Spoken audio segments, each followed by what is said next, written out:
Olá, eu sou o professor Pablo e venho trazer para você a reflexão do Evangelho desse domingo, dia 9 de novembro de 2025.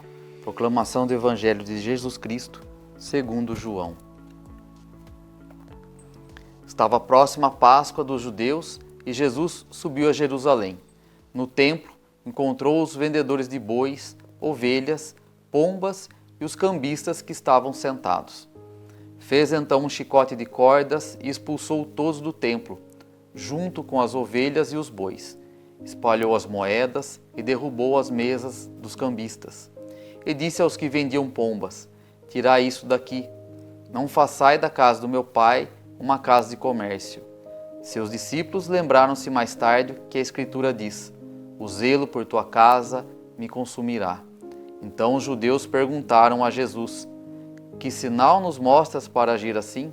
Ele respondeu: destruí esse templo, e em 3 dias eu levantarei. Os judeus disseram: 46 anos foram precisos para a construção desse santuário, e tu o levantarás em 3 dias? Mas Jesus estava falando do templo do seu corpo. Quando Jesus ressuscitou, os discípulos lembraram-se do que ele tinha dito e acreditaram na Escritura e na palavra dele. Palavra da salvação.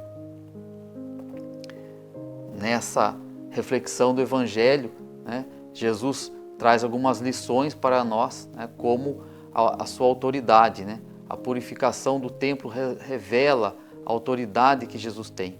Ele não apenas expulsa esses vendedores, mas também ele desafia os dogmas religiosos da época, as leis religiosas da época, que oprimiam muito o povo e faziam daquela área ali uma região apenas para um comércio e esqueciam realmente do que era o mais importante, que era a palavra de Deus.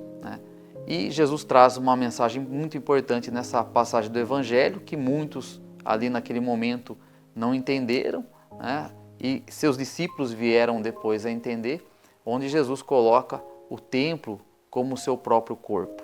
Isso é muito importante porque nós tomamos o corpo de Jesus na nossa Eucaristia. Então Jesus colocou que em 3 dias ele reconstruiria esse templo que é o seu corpo, que é um corpo ressuscitado.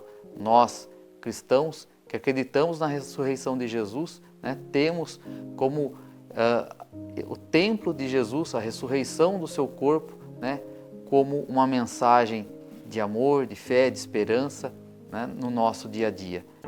E que Jesus condena os líderes religiosos daquela época, que faziam todo este comércio dentro ali daquele local, e que esqueciam-se muitas vezes de olhar para as pessoas ali que estavam necessitando de amparo, de ajuda, e a preocupação muitas vezes deles eram outras. E que nós possamos, neste domingo, lembrarmos dessa mensagem de Jesus, que nós possamos reviver aí com Jesus a cada Eucaristia, a cada domingo, a renovação da sua ressurreição, do seu templo glorioso, do seu corpo glorioso, e que Deus possa abençoar a sua semana e o seu domingo.